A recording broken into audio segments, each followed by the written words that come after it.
It's Friday, April 5. Good afternoon and welcome to the Midday News. I'm Herman Green. A special welcome if you're watching online at onespotmedia.com. Assistant Lecturer of Public Policy in the Department of Government at the University of the West Indies, Mona, Damian Gordon, says yesterday's shock defeat in the Portland Eastern by-election has shown the opposition People's National Party to be in a fragile state. He says the party must quickly reevaluate its election strategy, as the loss in a safe seat means further losses in the next general election, which are constitutionally due in 2021. He also adds that the PNP's leadership has serious questions to answer, as it placed its best candidate in Portland Eastern and still lost. If you can lose East Portland, it says that you can lose other state seats across the country. Westmoreland maybe next. Think of any other state PNP state seat outside of the garrison. I think Peter Phillips especially will face the blunt of the questions today, because its leadership has been called into question once again. And clearly the party cannot continue as it is currently. They have to do some internal assessment. They have to ask themselves, why is party not connecting? Now, the Jamaica Labour Party's General Secretary, Dr. Horace Chang, has described the Portland Eastern by-election victory as a hard-fought one. He credits Mrs. Vaz's extended presence in the constituency and superior party organization for the win. Dr. Chang also admits that the JLP had more financial resources to help in its mobilization effort. Talk, trying to influence voters by money or influence by favors and the idea of buying out votes. But quite frankly, the Jamaican electorate has gone beyond that. Even if the money is spent, they will do what used to be called boating. They take it from both sides and make up their mind who they're going to vote for. The voters of Jamaica, the most humble of them, are now looking at issues, leadership as the two key points, and access to the candidate. He says it's now up to Mrs. Vaz to do the work required to retain that seat. And the PNP's General Secretary, Julian Robinson, wants an investigation into a fake letter claiming that PNP President Dr. Peter Phillips has resigned. He says the letter is a malicious attempt to bring the leadership of the PNP into disrepute. Well, the party leader didn't write any letter whatsoever, so it's clearly a forgery. I don't know who originated this letter at all.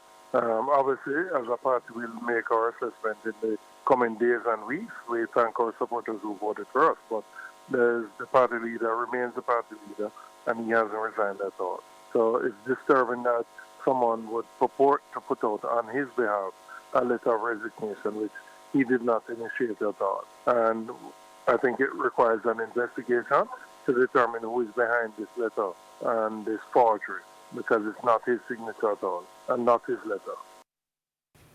Now, defeated People's National Party candidate for Portland Eastern, Damian Crawford, says an internal poll had indicated that the PNP was behind entering the by-election. Mr. Crawford says he is disappointed by the outcome, but not by the people of Portland Eastern.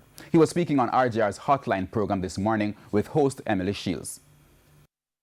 You sound really flat, Damian. You sound as if this is a body blow for you.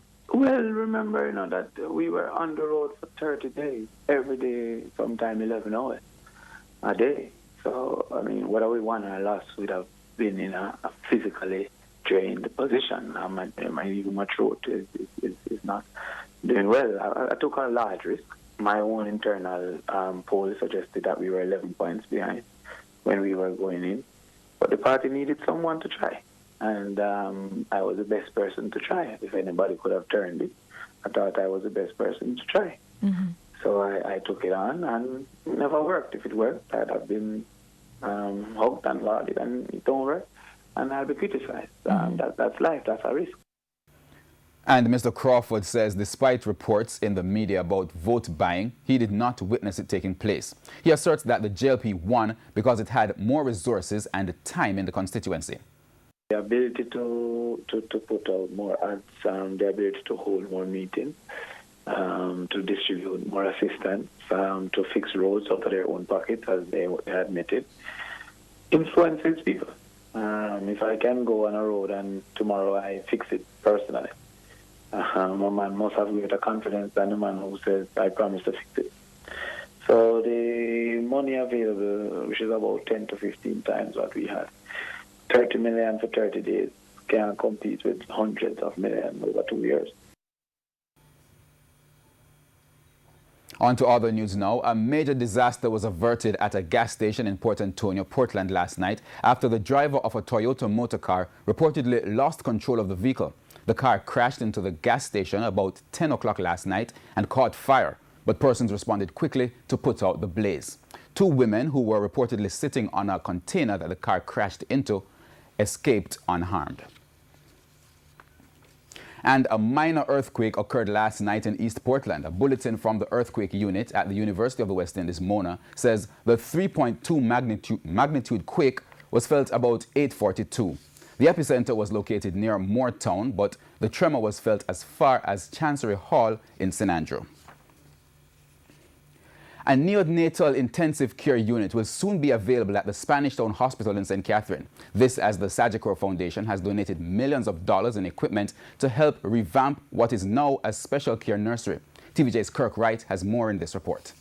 $24 million worth of equipment donated to the Spanish Town Hospital in St. Catherine. The Sagicor Foundation made the contribution to help improve the hospital's special care nursery.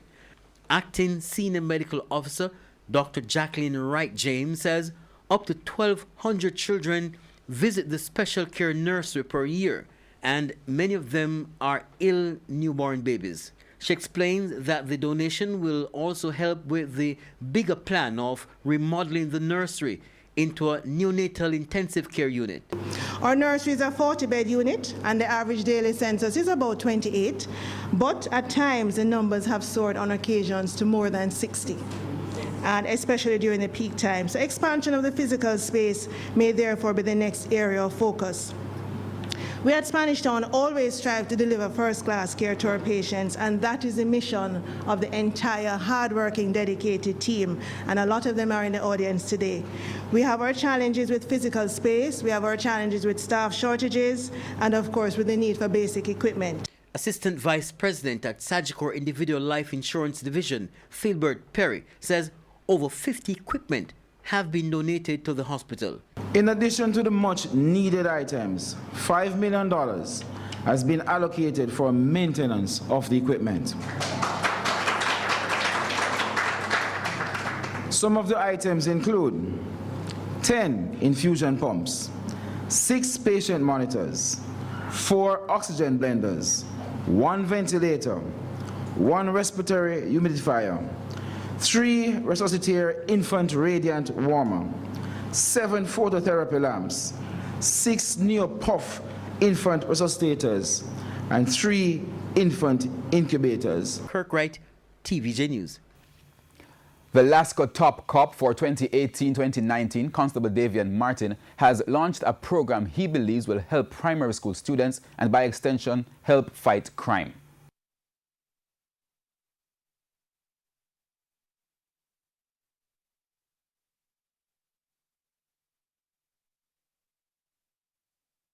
That one child that you change will not go there and commit a crime to do one murder, because he does one murder and that murder would cause somebody else to retaliate and do another murder. And just imagine what can go on and on from that.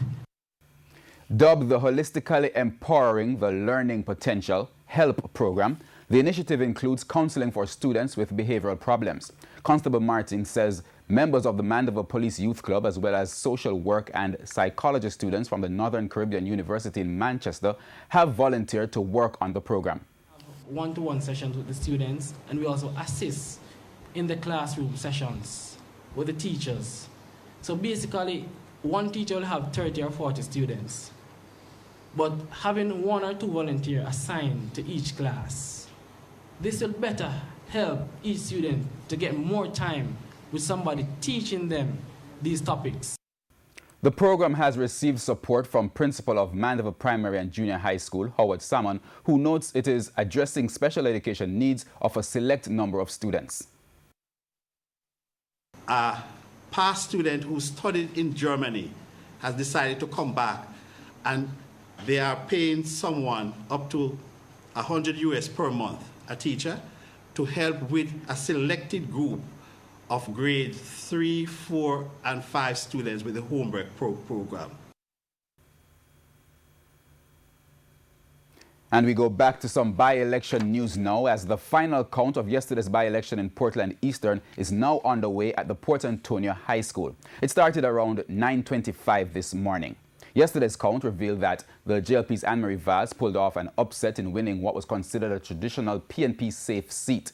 Mrs. Vaz beat the PNP's Damien Crawford 9,917 votes to 9,611. Director of Elections Glaspole Brown says he expects the final count to take up to 2 days to be completed.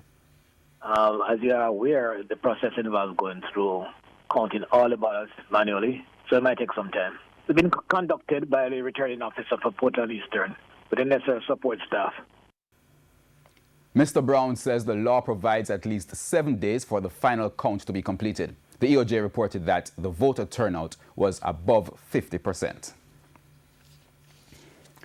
Allegations of threats as well as reports of positive identification parades dominated Thursday's court proceedings as state witness and police testified in the Uchen's gang trial in the Home Circuit Court. More police testimony is expected today. TVJ's Kirk Wright is covering the trial. At the trial, the Crown's witness told the court that after Uchen's Wilson was arrested by the cops, his girlfriend, Chantal Gordon, whom, by the way, is also on trial, called him the witness, hurling 13 words claiming it's him why Mr. Wilson got arrested. He says Chantal also told him, quote, "Watch what will happen to you," unquote. During cross-examination, Chantal's attorney suggested to the witness that he led a gang in his community and that at one point he and his gang members abducted a girl and had her for days. The witness denied the allegations. The witness also told the court of an instance where he says Uchen's Wilson confirmed to him that he had robbed a woman and her daughter in Kellett and that he had also stolen 2 guns. The witness, however, did not elaborate how he stole the guns and from whom. Also in court, 2 police officers attached to the section of the police force that conducts identification parades testified that both Stevens Bennett, also known as Slim, and Uchen's Wilson were pointed out on ID parades by the witnesses. But the defense attorney for Stevens Bennett tried to establish if proper procedures were followed at the identification parade. She queried if or not her client was in handcuffs when he was brought into the room for the parade, if his face was covered, and if he was wearing a hazmat suit. A hazmat suit is similar to the one worn by workmen handling asbestos. More police officers will be giving testimony today. We go now to news in sports. World Under-20 champion Brianna Williams heads the list of junior athletes entered for the 3-day Carifta Trials, which begins today inside the National Stadium. 17-year-old Williams, who resides in the United States, is entered in the 100 and 200 meters and could be pushed by Sashika Steele of Homewood Technical. Calabar's Class 1 100-meter champion, Oblique Seville, is among the boys listed to contest the 100 meters, while Class 1 boys champion over 200 meters, Xavier Neer of Woolmer's boys, and Jamaica College's Raheem Robertson heads those contesting the boys 200 meters.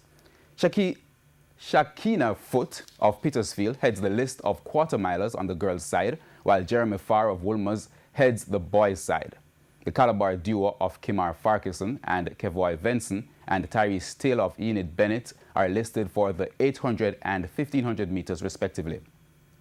Field event competitors include double champs record breaker Wayne Pinnock of Champions Kingston College and Calabar's Kai Chang. Atop the under-17 list, twin sisters Tia and Tina Clayton of Enid, Edwin Allen. And that wraps up the Midday News. I'm Herman Green. Join us at 7 for the Primetime News Package. On behalf of the News, Sports and Production teams, good afternoon.